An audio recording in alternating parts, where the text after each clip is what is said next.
So, hopping right back into where I left off, SwiftUI views. Learn about SwiftUI views, the building blocks for the user interface of an iOS app.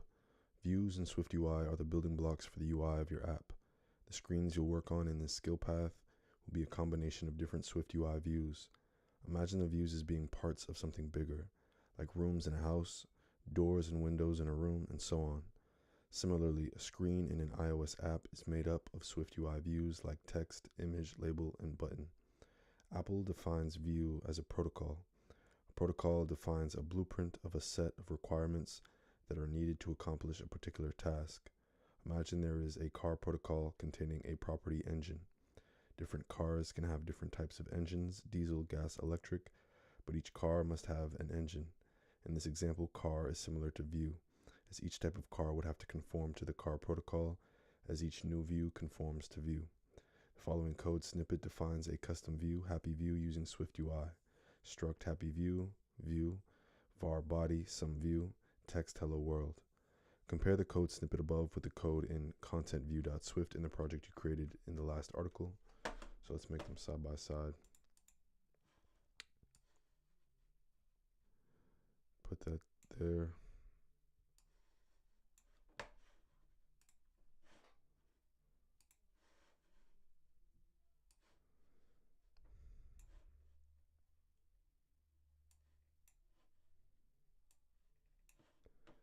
Content view. So it says compare the code snippet above with the code in content-view.swift in the project you created in the last article. Keywords like view, body, and text should look familiar. Views are structures. Hold on.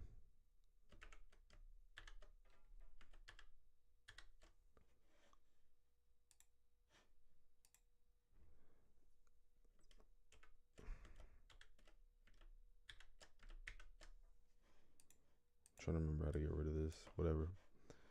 It seemed to work. So views are structures or structs. Structures encapsulate a set of related properties and functions. You can find a more comprehensive definition and an explanation here, but we'll cover them in more detail later on in the path. The view in happy view indicates that happy view conforms to the view protocol. Body is a property of the view protocol, so every custom view needs to include body in its implementation. Body provides the content for your view. It can be a button, text, or anything else that conforms to the view protocol. In the example above, body contains a text view comprising the string value I'm happy. In this path, we'll be creating our own custom views as we've created above, as well as utilizing SwiftUI's built-in views. View modifiers. View modifiers are used to modify how a view appears by applying attributes to it. Let's look at the text view defined above. Text hello world. This would generate the following preview in the editor area. Hello world. What if you wanted the text to be rendered in a blue color? You can specify the color attribute of the text view using a view modifier called foreground color as follows. Text hello world.foregroundcolor.blue. Here's the updated interface. So again, view modifiers are used to modify how a view appears by applying attributes to it. Let's look at the text view defined above. Text hello world. This would generate the following preview in the editor area. So hello world in black font. What if you wanted the text to be rendered in a blue color? You can specify the color attribute of the text view using a view modifier called foreground color as follows. Text hello world.foregroundcolor.blue. Here's the updated interface. Hello world with blue font. View modifiers can be chained together. For example, if you wanted your text view to have a bolder font, you can add the bold modifier after foregroundcolor.blue. So text hello world.foregroundcolor.blue.bold is hello world in bolder font. The order of view modifiers does not typically matter, but there are certain instances when it does. Consider the following snippet. Text I'm happy.border color.black width 1 padding. By default, padding provides extra space on all sides of the element it is applied to, and border is used to draw a rectangular border around the text. The intent is to have a border around the text with some space between the text and the border. However, if you run the above code, you'll see the following. Where's the padding? The text is hugging the border. This is because the padding is applied after the border is drawn. When you apply a view modifier to a view, it returns a new view. In the example above, the border modifier was called first, which returned a view with the border and text with no padding, hence calling padding after that step produced no difference. Let's switch the order as follows. Text, I'm happy, padding, border, color.black, width 1. Now the border and the text have some space between them. You can inspect the different view modifiers available to the text view by adding a period after text. XCode infers that you probably want to apply one of the modifiers and shows a list of all available options. Here's a snapshot of some of them. So if we do this, you can see some of them. You've already seen some of the view modifiers for the text view in the examples above. Let's take a look at all the modifiers for text you'll be working with in this skill path. Font sets the font of the text. SwiftUI provides some default fonts such as title, headline, and footnote. When working on professional apps that have custom designs, you may be required to work with more specific fonts as shown below. .font, font.custom. Let's delete this. Helvetica size 24. Font is a struct that can be initialized in multiple ways. Look for the different init methods for font in Apple's documentation. The initialization method used above is defined as follows: static func custom underscore name string size cg float font. The keyword static denotes that it is a type method, a kind of method that is called on the type struct itself. You can learn more about methods in the official Swift documentation. We'll cover them in more detail later in the skill path. Multi-line text alignment sets the alignment of text spread across multiple lines. The following code snippet shows a multi-line text. By default, the text is aligned to the left. For the English language, that's the leading alignment. So text, hello world, I'm having a great time at Codecademy. Hello world, I'm having a great time at Codecademy. Hello. However, if we want the text to have a center alignment, we can use the following code. Text, hello world, I'm having a great time at Codecademy. Multi-line text alignment center. 3. Padding. Add space around the view. The default padding adds uniform space on all sides of the view. You can customize that behavior by specifying the sides on which you want the padding to be applied using edge insets. Text, checking alignment of text. Padding, edge insets, top 3, leading 5, bottom 10, trailing 20. If you want the padding to be applied only to the top, then you can use the following: text, checking alignment of text. Padding, top 10, bold makes the text bold. Foreground color, set the color of text. Border, used to draw a rectangular border around the text view. You now have a good idea of the text view. Let's discuss some of the other views you'll be using to build your app. Views. The body property in the view is often used to construct view hierarchies that define how the constituent views should be laid out. This layout is often constructed using VStack, HStack, and ZStack, which act as containers for the different views on a screen. The views they contain are referred to as child views. Let's discuss these containers in detail. VStack. A VStack acts as a wrapper around constituent views and arranges them in a vertical line. For example, if you want 2 text views to be arranged vertically on the screen, you'd use a VStack. VStack, text learning to code, text I'm happy. If you place one text view after the other without using VStack, then only the first text view will be shown. Like text, you can apply view modifiers to a VStack as well. There are 2 categories of view modifiers: those that affect the VStack and ones that affect its child views. View modifiers that affect the VStack exclusively include padding, used to provide spacing between the VStack and any adjacent views.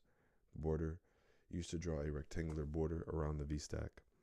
View modifiers that affect the child views of VStack include font. If the text views have different font modifiers applied to them, then those modifiers would take precedence. Foreground color. The above code changes the foreground color of both text views to blue. As with font, you can specify a different color for the individual views. In addition to adding view modifiers, you can change the alignment and spacing of the child views by defining them when you declare the VStack. VStack alignment dot leading spacing 10.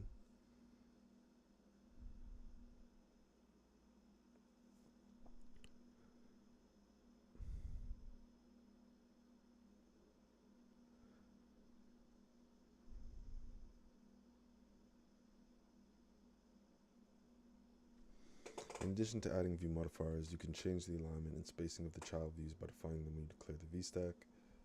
Okay. In the example above, we've set the alignment of the text views as dot leading, which is the same as left alignment in English and other orthographies that read from left to right. By default, the child views are aligned in the center. You can also set dot trailing as the value for alignment, making the text views right aligned. HStack. An HStack is very similar to a VStack, except it arranges its child views in a horizontal line instead of a vertical line. HStack text learning to code .font.custom Helvetica size 24 text I'm happy. The view modifiers for an HStack are very similar to a VStack as well. However, for setting the alignment of an HStack, dot leading and dot trailing don't really make sense, as the child views are arranged horizontally. For an HStack, the alignment options include dot top, dot bottom, dot center, first text baseline, and dot last text baseline. Consider the following example. HStack alignment dot top spacing 10 text learning to code dot foreground color white font, and so on. The above code results in the following UI. Note that the two text views are aligned at the top. However, since they have different fonts and padding, the bottoms are not aligned. That can be changed by using dot bottom instead. However, if you want the text to be aligned horizontally, irrespective of the padding and fonts, then use dot first text baseline or last text baseline.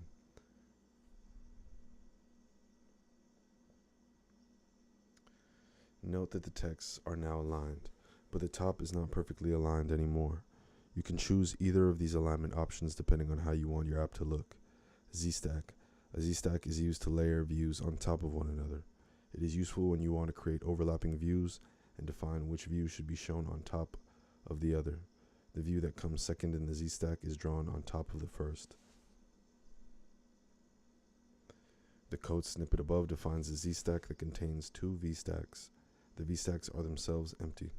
The first VStack is 200 by 200 pixels in area and has a blue background, while the second VStack has an area of 100 by 100 pixels with a yellow background.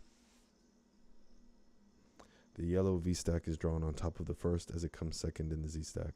If you flip the order of the VStacks, the yellow VStack will no longer be visible as it will be completely covered by the blue VStack.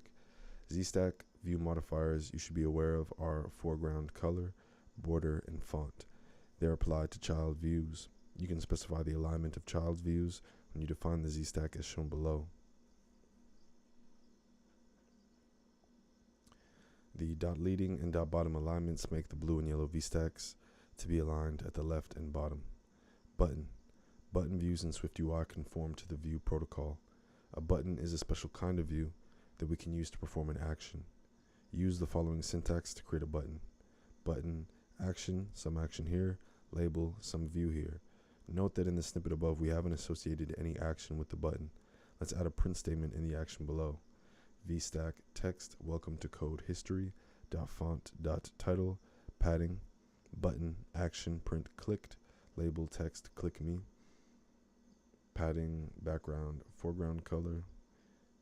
In the code snippet above we have a text view and a button in a VStack. We've configured the button to print clicked to the console in the debug area every time it is clicked. Usually the actions defined here would be a bit more complex. Imagine an online form with a submit button. After you fill the form and click submit, the information in the form is uploaded to a backend service or database. Buttons can be used to do all kinds of things. A button click could also change the UI of the current screen or navigate the user to the next screen. Color. In earlier examples, we used color to change the appearance of other views. Because color conforms to the view protocol, we can use it just like we use button and text views. So ZStack color.blue, text on blue. Color.blue returns a color, which conforms to the view protocol. It occupies the entire space available to it, which is the majority of the screen in this case. Because we're using a Z-stack, which means the text view lies above the color view, the white portions you see on the top and bottom are known as safe areas. Safe areas ensure that your views have appropriate insets based on device and context. Additionally, safe areas ensure that the content is not underlapped by the status bar, navigation bar, or the tab bar. Spacer. Spacer is a type of view that is designed to take up as much space as it can, horizontally or vertically, depending on the container it is put into. Take a look at the following code snippet. vstack spacer text on blue.font.title.foreground color.blue. We've added a spacer, denoted by spacer, into a vstack, which as a result occupies as much vertical space as possible. It pushes the text view all the way to the bottom of the screen as it occupies all of the vertical space above it. If you reverse the positions of spacer and text, the text would move to the top of the screen. Let's see what happens when spacer is put into an hstack. Hstack spacer text on blue.font title foreground color blue. In this case, spacer takes up as much space as it can horizontally as the text gets pushed all the way to the right. You can limit the space taken up by spacer by defining its frame. Spacer.frame width 100. Note that the text has now shifted to the left because we've limited the width of the spacer. Similarly, you can use the height property of a frame to limit the height of a spacer in a vstack. Wrap up. Congratulations on completing a deep dive into SwiftUI views and view modifiers. You'll use these concepts extensively in the next article, where you'll learn how to implement views in the Code History app.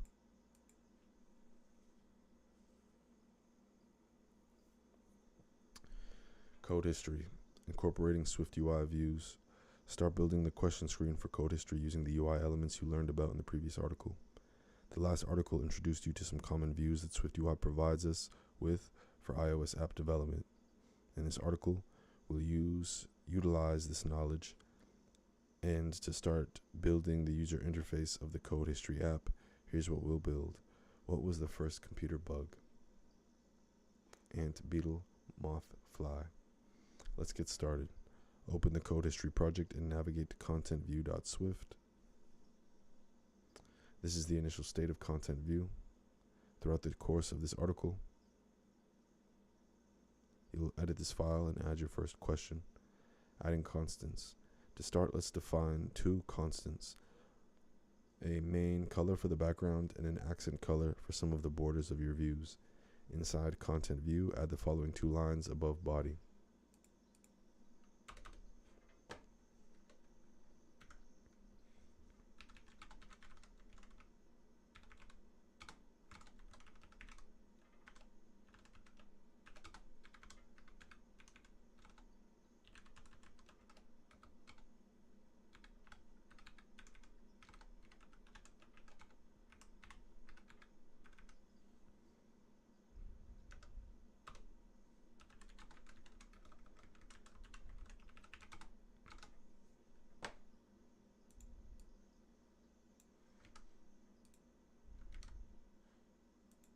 Let's dig into the constant definitions above. So I get it, they're RGB. Adding the outer Z stack. After you've defined main color and accent color, it's time to move into the body property of content view. Delete the hello world text view and replace it with the Z stack as follows.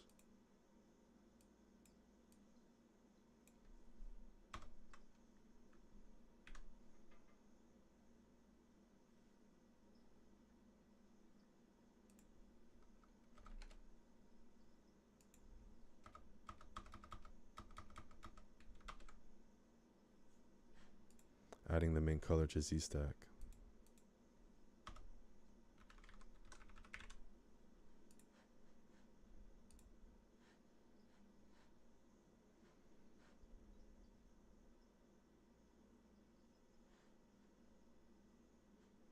I forget how to see the preview.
Remember that color is a SwiftUI view, so it can be added to the Z-stack just like text.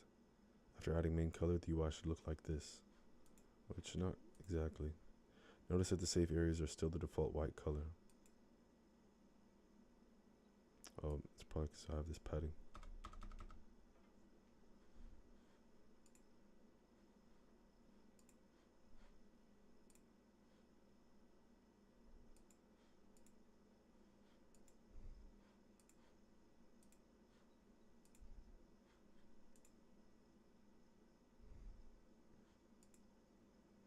Notice that the safe areas are still the default white color. In order for the main color to spread over to the edges of the screen, you have to tell the color view to ignore the safe areas.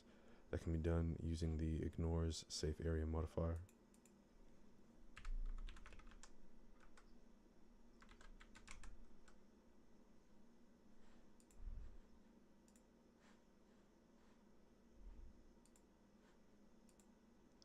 I know I'm not doing this right. I just don't remember how to make the preview pop up in the side. This main color view will act as the background color for the screen. Next, you'll add what goes on top of the background color, adding a V-stack. Take a look at the final wireframe for the question screen again. So buttons, question, a 1 out of 10. Show question, show 4 options for the question. Highlight selected answer, indicate if answer is correct. Show remaining questions. Display next button after a choice has been selected. On the top of the screen, you can see the current question number. In the middle of the screen, the question's text is visible. At the bottom of the screen, there are 4 buttons that represent the answer choices. The buttons are horizontally aligned, so they should be put into an H stack. Since the question number, question, and the button H stack are arranged vertically, they should be placed together in a V stack. Declare a V stack under main color. This V stack will contain the rest of the views in content view.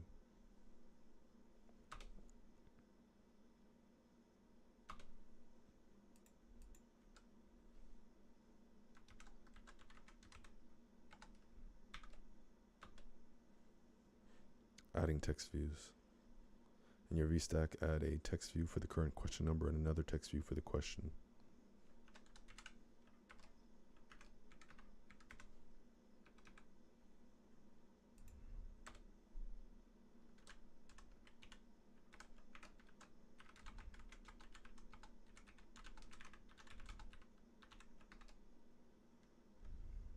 If you check the preview at this point, you'll notice that hardly anything is visible on the screen because the background color is dark blue and the text is black. That's hardly an optimal combination.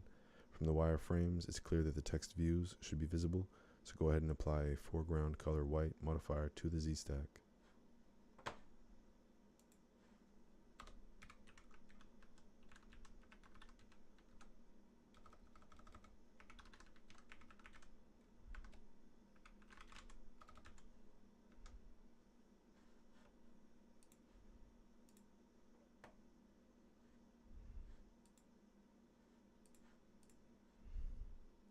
Much better, you can now see the text.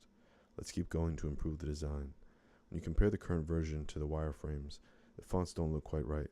The question number and the question text should have different fonts, and there's no padding between the 2 text views. Let's also make sure that the text is aligned to the left if the question is longer than 1 line. So we'll add these.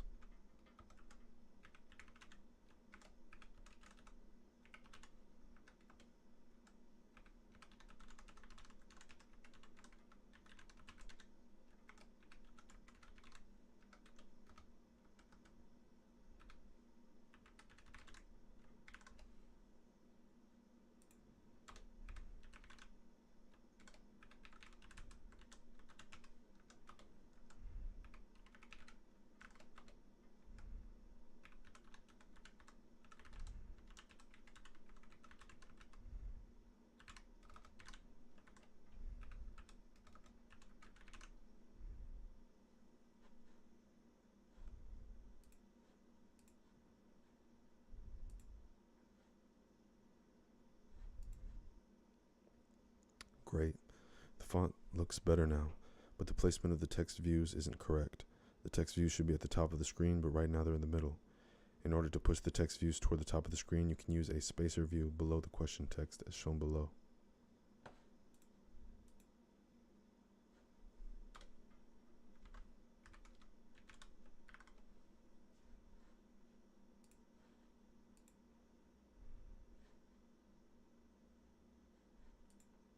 Cool. This puts the text views at the top. Adding an H stack for buttons. Now that the text views are formatted correctly, we can add the buttons. As discussed earlier, the buttons should be placed inside an H stack so they show up side by side. Add the H stack below spacer.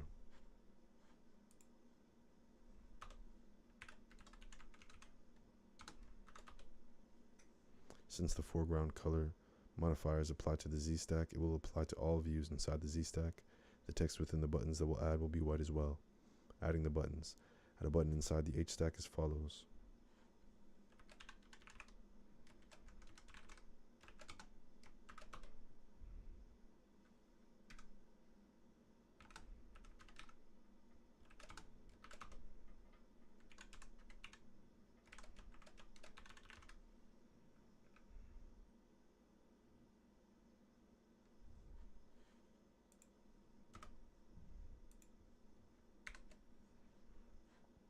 A button has a label and action associated with it.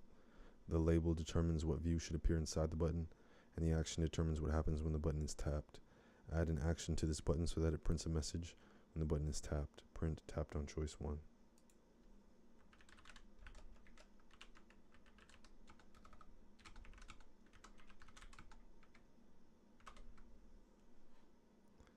Build and run your app. In the simulator, click on the button and you'll see tapped on choice 1 print in the console. How do I see the console?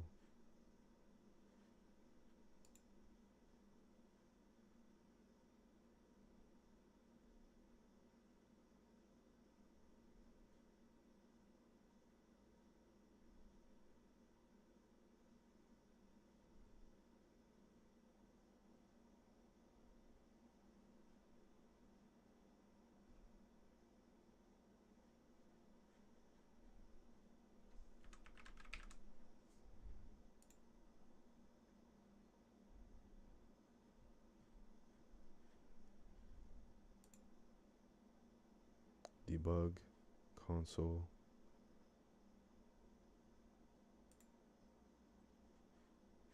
Well, I'll just reload it, show it to me.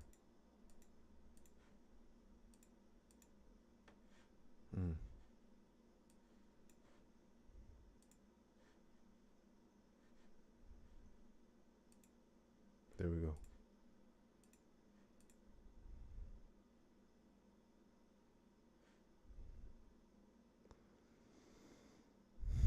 Next, let's change the text of the button and add some styling. So button action, print tapped on choice 1, label, text ant.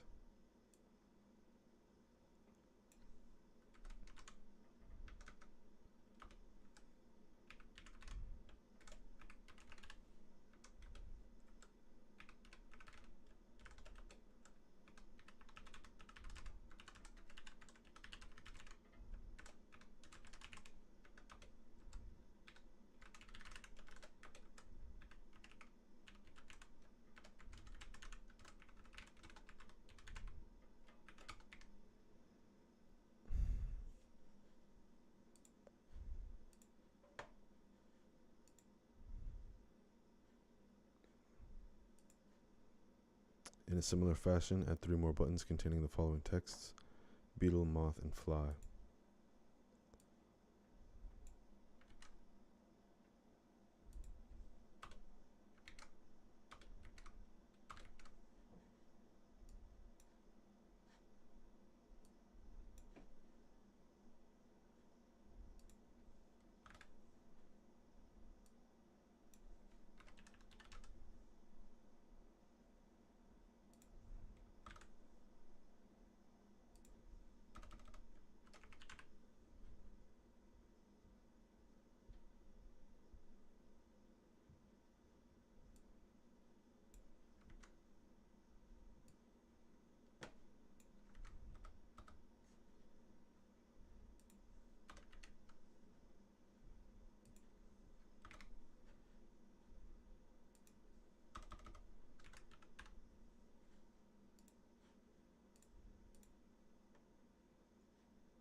Nice.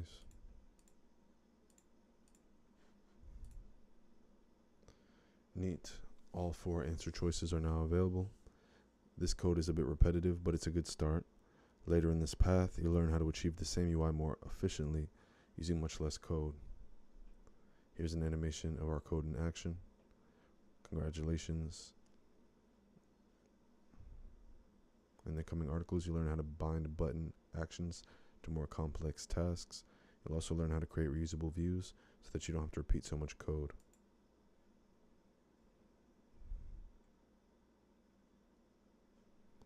Introduction to arrays.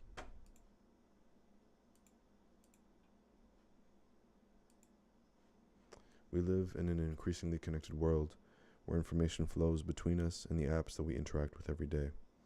Historically, that information was stored in filing cabinets, but today, most of it is stored on computers. When we write programs that capture data about our surroundings, the need for storing collections of data will arise. For example, we might need to store a list of player scores in a mobile game, a list of order prices in a food delivery app, a list of hashtags on a social platform. We are familiar with storing an individual piece of data using an int, double, or string variable, but how do we store a group of ints, doubles, or strings? Well, that's where arrays come into play. An array stores an ordered collection of values. In this lesson, we will learn how to create and use an array, as well as some of its properties and methods. Take a look at the right for a preview of an array. This one in particular stores 5 cartoon characters. Creating an empty array. In Swift, an array stores values of the same type in an ordered list. To create an empty array of a certain type, we can use the initializer syntax, var name equals type, parentheses. Suppose we want to create an empty array called scores of the type int. You would do var scores equals brackets int, parentheses. Now that we've initialized the scores array, we can add integers and only integers inside. Note, arrays can only store items of the same data type. The type of the array cannot be changed after it's declared. We'll also figure out how to remove, change, and manipulate the array later on, but let's start with creating one. The Tokyo subway has different payment options for adults and children. Create an empty array named subway adult.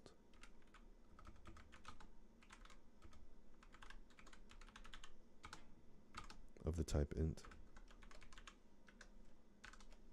Then print it out using print.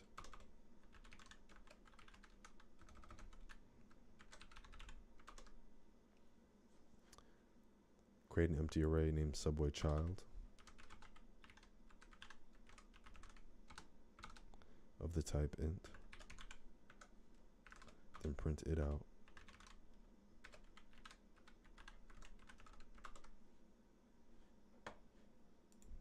Creating an array literal. We learned one way to create an array, but there's another. We can also declare and initialize an array with a list of values separated by commas and surrounded by a pair of square brackets. The syntax to create an array this way looks like var name equals list of values. Suppose we want to create an array called location with Codecademy HQ's latitude and longitude. Due to Swift's built-in type inference, the type of the array is inferred. To be explicit, var location double equals those coordinates. Let's try creating arrays using this new approach. Suppose the Tokyo subway costs are as follows. Create an array named subway adult and initialize it with 800, 1200, and 1500.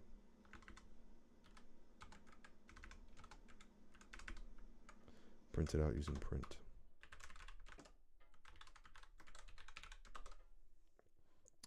Initialize subway child.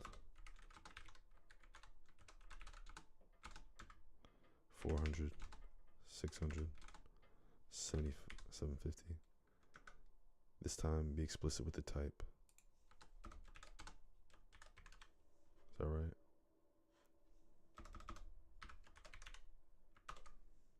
I didn't print it.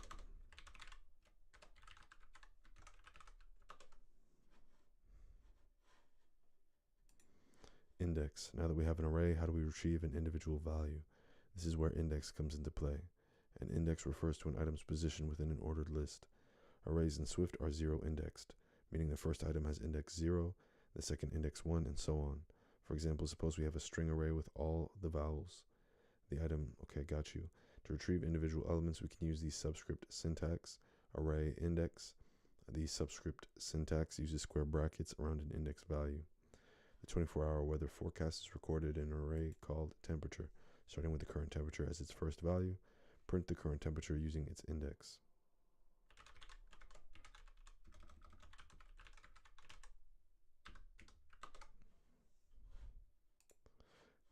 .count property. Properties in Swift allow us to access a value that is specific to a particular structure. We can use the .count property of an array to give us a number value of elements inside the array. For example, suppose we have an array called grocery with some emojis. When we print out grocery.count, the output will look like this. This property will come in extra handy when the array is lengthy. It takes too long to count the number of elements and counting rhyme with our eyes. Print the size of the array using .count.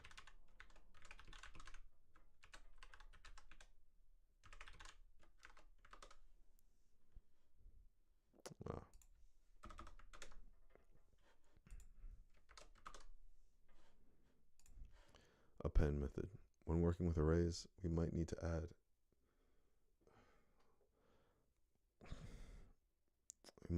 additional elements to it after initialization. We can add a new item to the end of an array by calling the array's .append method, name.append value. For example, suppose we have an array called gym badges. We can add a new item, thunder, to the end of the array by gymbadges.append thunder. Alternatively, append an array of one or more items with the addition assignment operator. Gym badges plus equals thunder rainbow. What are some of your New Year's resolutions? Add one more item to the resolutions array using .append.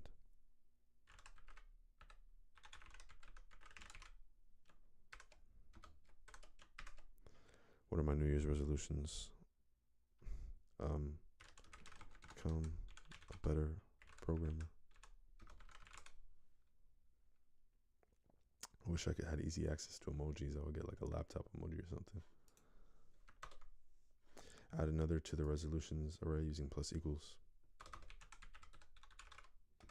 Resolutions plus equals. What else? So I'll say get amazing opportunities. You know what? I'll say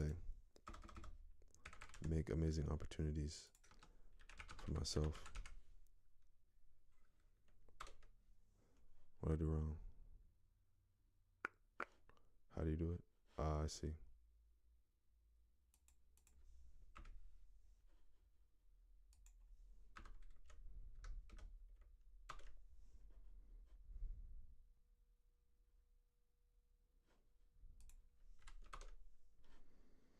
Print out resolutions.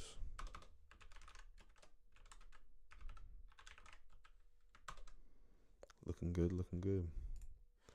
.insert and .remove methods. Previously, we learned how to add an item to the end of the array, but how do we add an item in the middle or even the start? And how do we remove an item?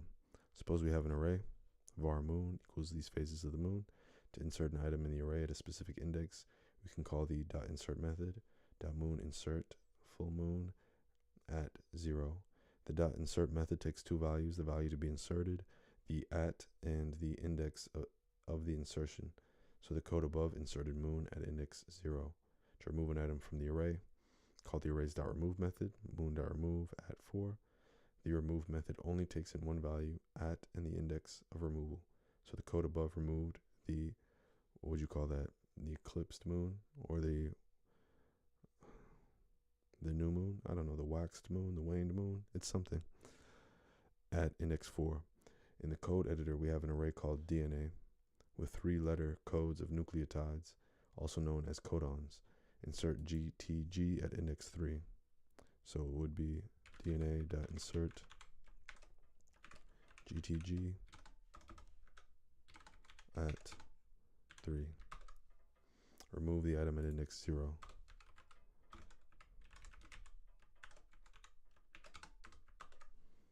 What does the array look like now?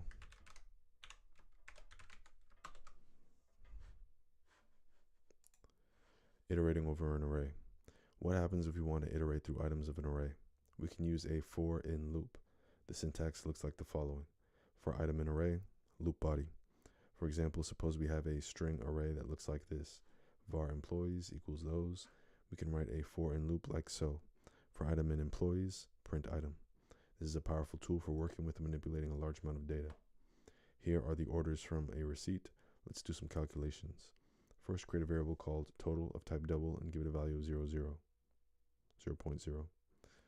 So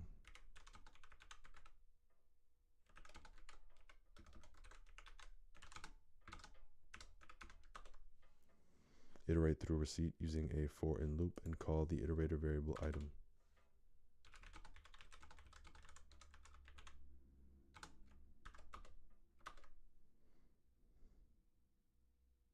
Add each item to total.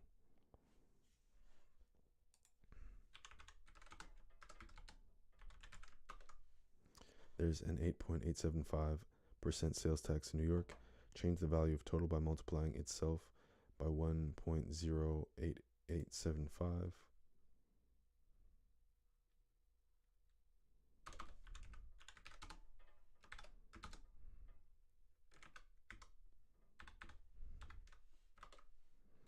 Finally, print total.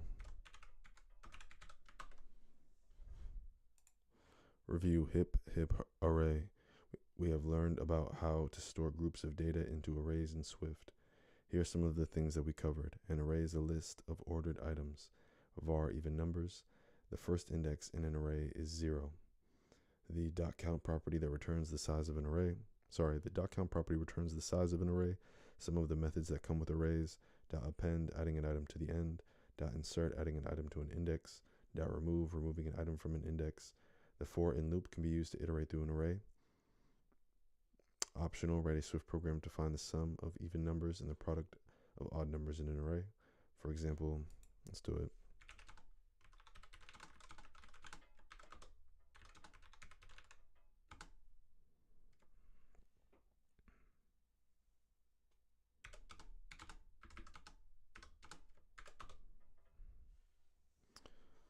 What is it? Find the sum of even numbers and the product of odd numbers.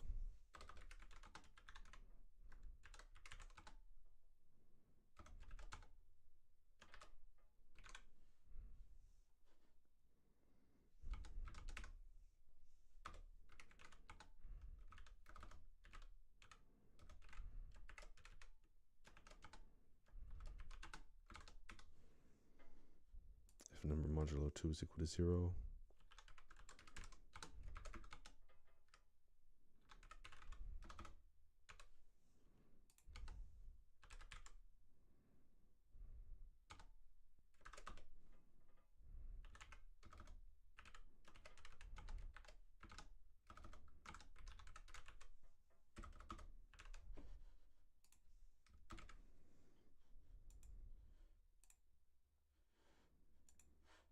Cool.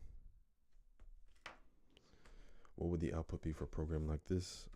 Sunny's Sushi Bar, var delivery order, double equals 14.5, 0.55, var total, double equals 0.0 for item and delivery order, total plus equals item. This would be 20. So total is $20. Which of the following does not change the array it is called on? Find the bug. What is incorrect about the following program? Var grades int equals 96, 100, 86, 82, 94. Grades.append 90. Grades.append 88.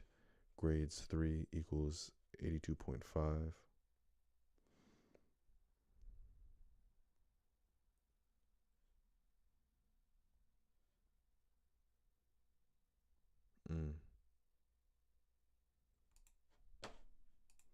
True or false, the append method can be used to add an item at a chosen location. What should go in the blanks to initialize an array of 3-letter airport codes in alphabetical order? Var airports string. Alphabetical order. What would the output be for a program like this? The Dundee Award, var employees, Michael, Dwight, Jim, Pam, Kevin. Print the Dundee goes to employees 3, 0, 1, 2, 3, Pam.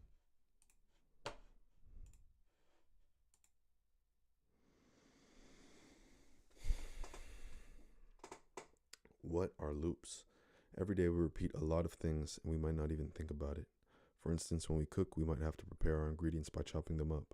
We chop and chop and chop until all of our ingredients are the right sizes. At this point, we stop chopping. We can break down our chopping task into 3 smaller parts. Start condition, we're ready to cook. Repetition, we're chopping away. And condition, we have no more ingredients to chop. In programming, this entire process with a starting condition, repetition, and ending condition is called a loop. In a loop, we iterate, perform repeating tasks using a collection of items. In the example above, our collection would be our ingredients, and the iteration happens when we're chopping up our ingredients. Some collections might be small, like a short string. Other collections might be massive, like a range of numbers from 1 to, I think that's 10 million. But worry not. Loops give us the ability to masterfully handle both ends of the spectrum. This simple but powerful concept saves us a lot of time and makes it easier for us to work with large amounts of data. In this lesson, we'll learn about Swift's different types of loops and how to use them in our programs. Look over and over the provided diagram, then go to the next exercise to get looped in. Repeating tasks. Before we get to writing our own loops, let's explore what programming would be like if we couldn't use loops. Let's say we want to make a program that prints hip hip hooray 5 times. That's still manageable. We're writing 5 print statements or copying and pasting a few items, but imagine if we come back to this program and we want to change it to print hip hip hooray 10 or 24,601 or 100 million times. It would take an extremely long time, and by the end we could still end up with inconsistencies and mistakes. Don't dwell too long on this tedious scenario. We'll learn how loops can help us out in the next exercise. For now, let's gain an appreciation for loops. I like how they put this emoji here, because they know this is kind of stupid. Using 16 print statements, print out this can be so much easier with loops.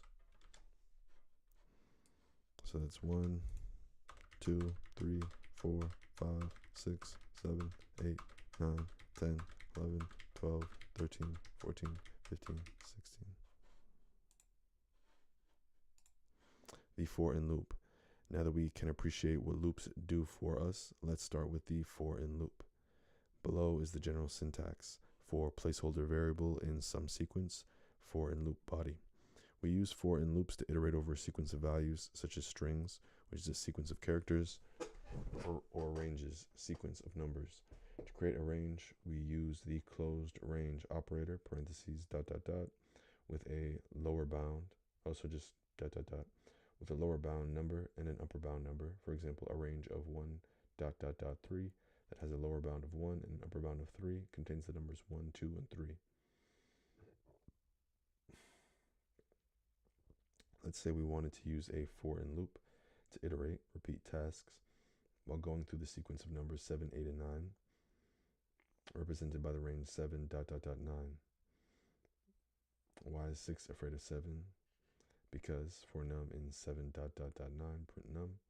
Now let's break down the example above. The for keyword starts the loop. Num is a variable that holds the value of the current iteration. Notice that we don't use a keyword like var to declare it. The Swift compiler does this for us. We can think of it as a placeholder, i.e. during the first iteration, the placeholder num has a value of 7. The in keyword separates the placeholder from the sequence used for iteration. 7, dot, dot, dot, 9 is a range containing the numbers 7, 8, and 9, and is the sequence we're iterating over. The for in loop has a body enveloped by curly braces. The code inside the body gets executed for each iteration. After taking the syntax into consideration, it would make sense that our code snippet prints out, why is 6 afraid of 7? Because 7, 8, 9. Alright. Create a for in loop that uses age as the placeholder. So iterates over the range from 1 to your current age. Using the closed range operator, for example, leave the body empty for now. There will be a warning even after you've passed this step. We want our for in loop to help us print out the last part of the happy birthday song. Inside the block of the loop, add a print statement to print out "Are you?"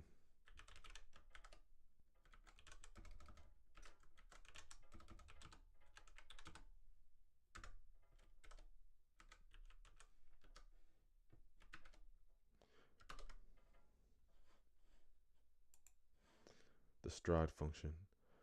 For and loops also give us the flexibility to choose how we want to iterate over a sequence with the stride function. Stride from A to B by C. Notice in order to use the stride function, we have to supply 3 values separated by commas. When we use it in a for in loop for num in stride from 0 to 6 by 2, print num, it prints out 0 to 4. The values we provide functions are called arguments. In each argument there is an argument label, e.g. from to by. We'll cover more about how functions work in a later lesson, but here's a sneak peek. The first argument from 0 is the starting number of the sequence 0. The second argument 2 is the end of the sequence 6, but notice we didn't print out 6, which means this end number is not included. The third argument by 2 determines how much to increment or decrement if we use a negative number during each iteration. Here's how the value of num changes in the loop. Currently in countdown.swift, we have a for in loop that counts forward 1, 2, 3. Change the sequence in the loop to use stride to count backwards with the following arguments. So for num in stride from 3 to 0 by -1.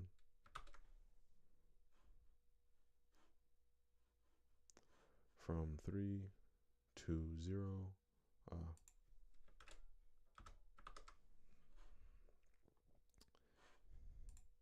iterating through strings. Aside from sequences of numbers, we can also loop over strings. After all, a string is a collection of characters. Let's say we wanted to look over a string and see if it contains z. In a program, that means we would loop through the characters of a string. In each iteration, would we check if the character was a z. For our quote, our whole life is solving puzzles. For character in quote, print character. If character is equal to z, print there is a z. The basic structure of the for in loop remains the same, but now we're going through each character of our string instead of each number of a range.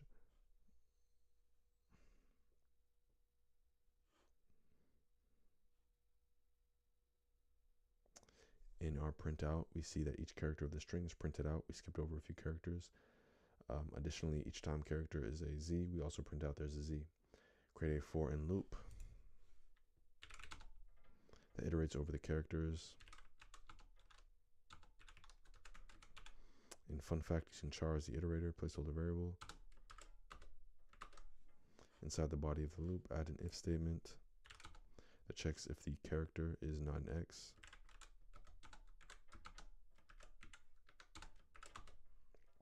Inside the if statement, use print to print out the character.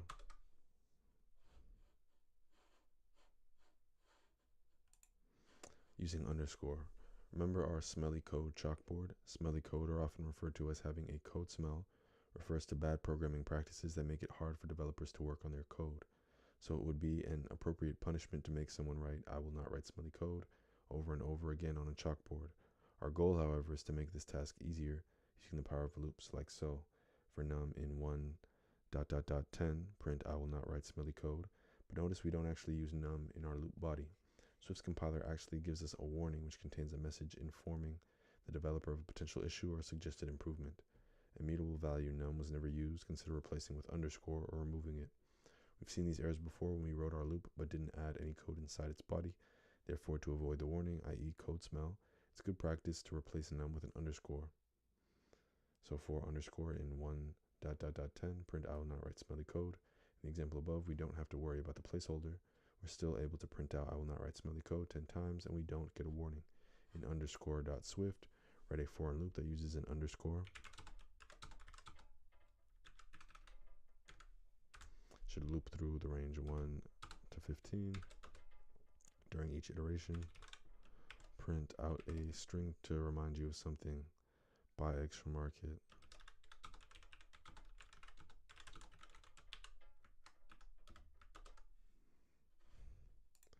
The continue keyword. When iterating through a sequence, we might not need to use every single value. In these cases, it'd be nice to just tell our loop to skip a value. That's where continue comes in.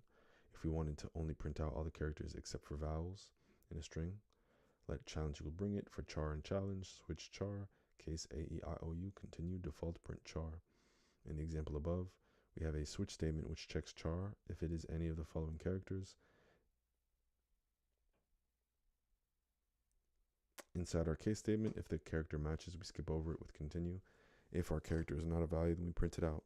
When we run our code, it prints out that currently in our for in loop. We print out every single number in the range 1 through 9. However, we don't want to print out the odd numbers. Inside the for in loop, add code needed to skip over the odd numbers by adding an if statement that checks if num is odd. If num modulo 2 is 1. Inside the body of the if statement, the continue keyword.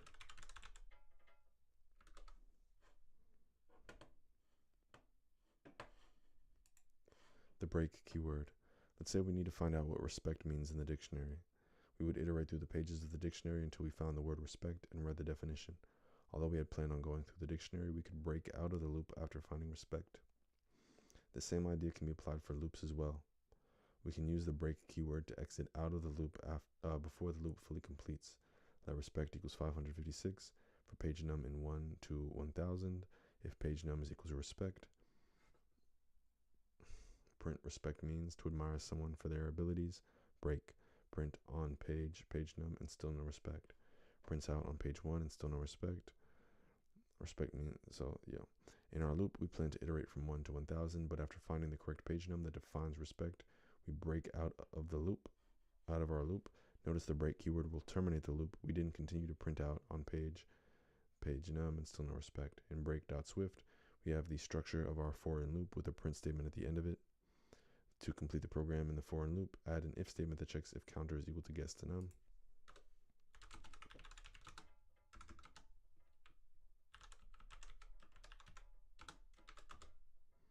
Inside the if body, print out the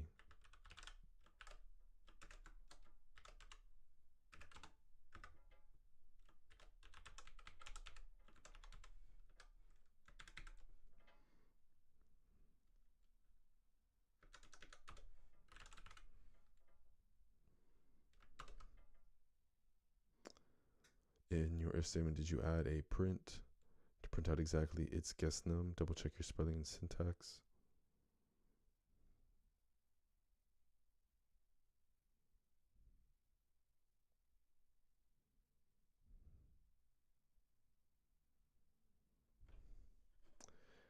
If counter is equal to guessed num, print its guessed num. While loop. Another loop we can use is the while loop. This loop allows us to continue iterating for as long as a condition remains true. While condition, execute while condition remains true. While loops really shine for situations when we're not exactly sure how long we need to loop for. For instance, let's say we have a simple dice game that keeps a total of the numbers we've rolled. The goal of this game is to keep rolling until our total is at least 50. We know we'll reach 50 eventually, but we don't know how many rolls we need to reach our stop condition. Coding it up, we get var total equals 0. While total is less than 50, let dice roll equal int.random in 1.6, total plus equals dice roll. Now let's break down what's going on. The while keyword starts our loop and accepts a condition total less than 50, just like in the for in loop. After the condition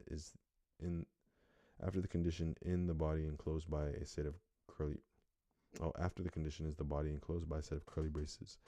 The body's code is executed during each iteration of the loop. In the body, we declare let dice roll with a value of int.random in 1.6. In each iteration of the loop, we're declaring a new dice roll that has a random number from 1 to 6. In addition to reassigning dice roll, we're also adding dice roll to total. Eventually, total will be at least 50, and the loop ends. It's important to note that we're increasing total because it's related to our stopping condition. If we forgot to, our while would continue to run without any instructions to stop. This non-terminating loop is known as an infinite loop. It'll continue to run and take up our computer's resources until we manually force it to close.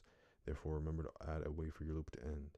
In guessing.swift, we have both a guess and a magic num variable, each storing a random variable. We want to create a while loop that continues looping for as long as the values of both variables are different. Under the variable definitions, but before the last print statement, create a while loop. So give the loop the condition guess not equal to magic num. Reassign guess to int.random in 1 to 10.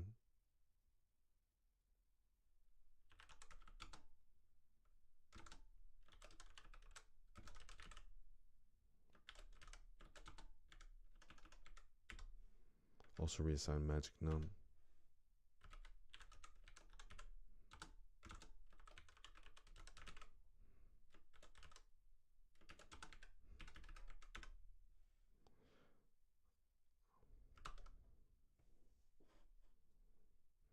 To find out what the values of guess and magic num are during our loop, add a print statement inside the loop that uses string interpolation to print out.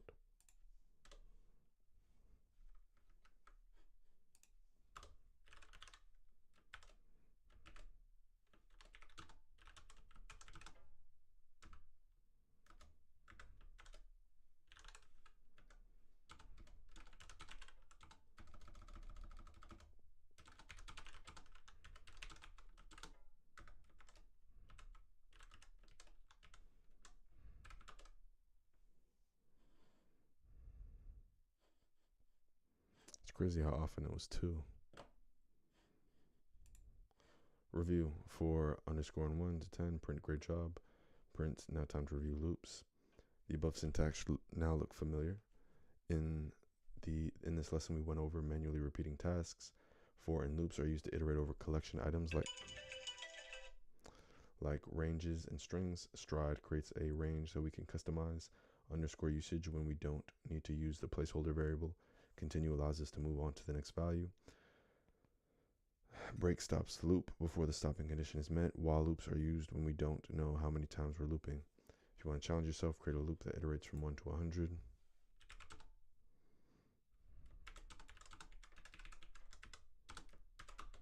That prints out whether the current number in the iteration is even or odd.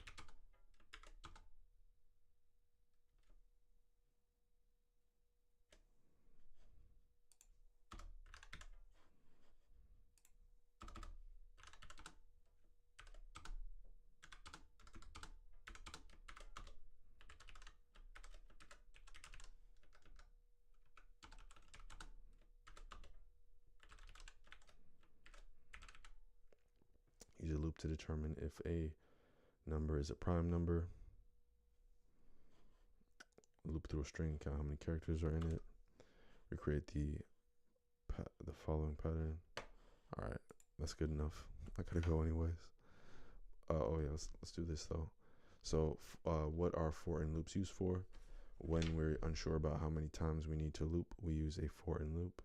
For and loops are the only loops that allow for mathematical operations like addition and subtraction. It's this one.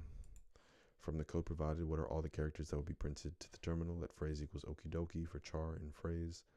If char is equal to e, break otherwise. So OKI, DOKI.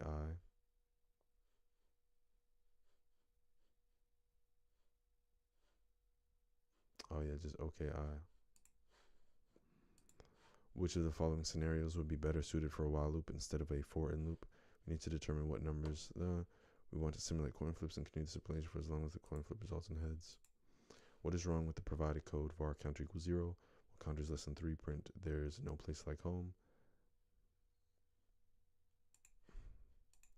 Complete the code to print out all the characters that are not bees in the string busy as a bumblebee.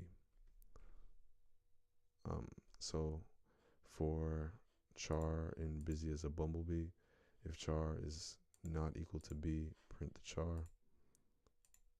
Complete the code to print out what did they say again 10 times without a warning. For something in 1 to 10. After running the provided code, what numbers will be printed for num in 1 to 5? If num modulo 2 is equal to 0, continue. Otherwise, we're going to print num. So 1, 3, and 5. Fill in the code such that it will print out the numbers 10, 15, and 20. for num in stride from 10 to 25 by 5. Nice. Nice, nice, nice. Pretty much just in time too. So yeah, that's it for today. Peace.